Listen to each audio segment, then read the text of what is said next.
പതിറ്റാണ്ടുകൾ പിന്നിലേക്ക് നടന്നാൽ മദ്രാസിൽ ദേവരാജൻ മാസ്റ്ററുടെ താമസ സ്ഥലത്തെത്തും. സംഗീതം ശാസ്ത്രീയമായി പഠിക്കാത്തവരെ കൊണ്ട് ഞാൻ പാടിക്കാറില്ല എന്ന് കട്ടായം പറഞ്ഞെങ്കിലും ഒന്ന് പരീക്ഷിച്ചു നോക്കാം എന്ന മാസ്റ്ററുടെ അലിവിന് പാത്രമായി അദ്ദേഹത്തിന് മുന്നിൽ ഭവ്യതയോടെ നിൽക്കുകയാണ് ജയചന്ദ്രൻ എന്ന യുവാവ്. ആർ.കെ. ശേഖറിന്റെ ഹാർമോണിയ നാദത്തിനൊപ്പം മാസ്റ്റർ ജയചന്ദ്രനെ പാട്ട് പഠിപ്പിക്കുന്നു. സിനിമയിൽ യേശുദാസ് പാടാൻ പോകുന്ന പാട്ടാണെന്നും ഒരു പരിശീലനത്തിന് വേണ്ടി മാത്രം പാടിപ്പഠിച്ചാൽ മതിയെന്നും മുൻകൂട്ടി പറഞ്ഞിരുന്നു. വരികൾ വായിച്ചു പഠിക്കുന്തോറും ആ പാട്ട് ജയചന്ദ്രന്റെ മനസ്സിൽ കൂടുകൂട്ടി. കുറെ കഴിഞ്ഞ് മാസ്റ്റർ ആ ഇഷ്ടഗാനം മൈക്കിൽ പാടാൻ ആവശ്യപ്പെട്ടു. യേശുദാസ് പാടേണ്ട പാട്ട് എന്തിനാണാവോ തന്നെ കൊണ്ട് പാടിക്കുന്നത് എന്നുള്ള സംശയം ഉള്ളിൽ ഉണ്ടായിരുന്നെങ്കിലും ജയചന്ദ്രൻ പാടി. എന്റെ മനസ്സ് നിലാവിലൂടെ ഒഴുകിപ്പോകുന്നത് പോലെ തോന്നി. ഞാനൊന്നും കണ്ടില്ല. താളവും ശ്രുതിയും വരികൾക്കിടയിലെ ബീജിയമും ശ്രദ്ധിച്ചിരുന്നെങ്കിലും ഒട്ടും ശങ്കിക്കാതെ സുഖമായാണ് ഞാൻ പാടിയത്. അതേക്കുറിച്ച് അദ്ദേഹത്തിന്റെ തന്നെ വാക്കുകളാണത്. സ്റ്റുഡിയോയിൽ അന്ന് സിനിമയുടെ സംവിധായകനായ എം കൃഷ്ണൻ നായരുണ്ട്. അദ്ദേഹം പാട്ട് നന്നായി എന്ന് ജയചന്ദ്രനോട് പറഞ്ഞു. എപ്പോഴാണ് ദാസേട്ടൻ പാടാൻ വരിക എന്നായിരുന്നു ജയചന്ദ്രന്റെ മറുചോദ്യം.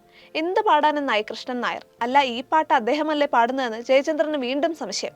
എടാ, നീ ആ പാട്ട് പാടിക്കഴിഞ്ഞു. നിനക്ക് വേണ്ടി തന്നെയാണ് മാസ്റ്റർ ഈ പാട്ട് ചിട്ടപ്പെടുത്തിയതെന്ന് സംവിധായകന്റെ തീർപ്പ്. ഞാനാണോ സിനിമയിൽ ഈ പാട്ട്?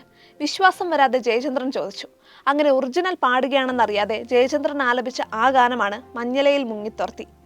1958 നടന്ന സംസ്ഥാന സ്കൂൾ യുവജനോത്സവത്തിൽ ജയചന്ദ്രൻ മൃദംഗത്തിനും ലളിതഗാനത്തിനും പങ്കെടുത്തു. മൃദംഗത്തിൽ 1ാമത്, ലളിതഗാനത്തിൽ 2ാം സ്ഥാനം.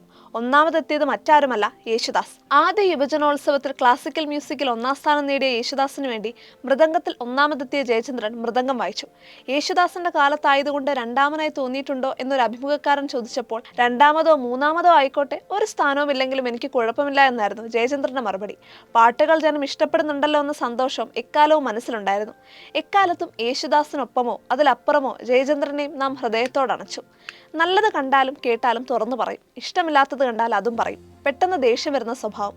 ആ സ്വഭാവം മാറ്റണമെന്ന് വിചാരിച്ചിട്ടും നടക്കാത്തതാണെന്ന് ജയചന്ദ്രൻ തുറന്നു പറഞ്ഞിരുന്നു. ഒഴുക്കിനൊത്ത് ജീവിക്കുന്ന ഒട്ടൊരലസനായാണ് അദ്ദേഹം തന്നെ വിശേഷിപ്പിക്കാറ്. മറ്റു കലാകാരന്മാരിൽ നിന്ന് ജയചന്ദ്രനെ വ്യത്യസ്തനാക്കുന്ന പ്രധാന ഘടകം അദ്ദേഹം സ്വകാര്യ സദസ്സിലും സ്റ്റേജിലും സ്വന്തം ഗാനങ്ങളെക്കാൾ സംസാരിച്ചത് മറ്റു ഗായകരുടെ ഗാനങ്ങളെപ്പറ്റിയാണ് എന്നതാണ്. സ്വന്തം കർമ്മരംഗത്തെ മറ്റൊരാളെ അംഗീകരിക്കുന്നതിൽ ഇത്രമാത്രം സത്യസന്ധത കാണിച്ച മറ്റൊരു കലാകാരനുണ്ടോ എന്ന് സംശയമാണ്. ഗാനമേളകളിലും TV ഷോകളിലുമെല്ലാം അദ്ദേഹം P. സുശീലയുടെ ഗാനങ്ങൾ ആലപിക്കാറുണ്ടായിരുന്നു.